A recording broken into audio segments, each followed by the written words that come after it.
आज अतिशय आनंदाची गोष्ट आहे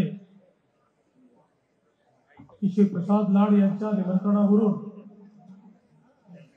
या ठिकाणी नवरात्री उत्सवामध्ये आईचं दर्शन घेण्याकरता मी उपस्थित झालो।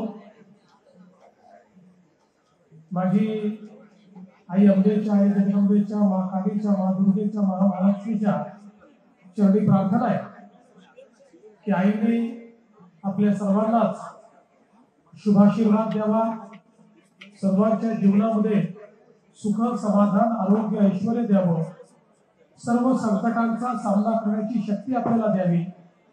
आपला देश, आपला राज्य आणि आपलं शहर याच्या सर्वांगीण विकासाकरता आईचा आशीर्वाद आपल्याला सर्वांना प्राप्त व्हावा अशा प्रकारची आईच्या चरणी प्रार्थना करतो।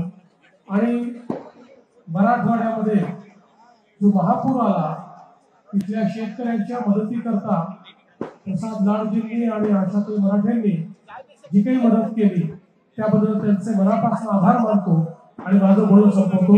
धन्यवाद। जय हिंद, जय माता।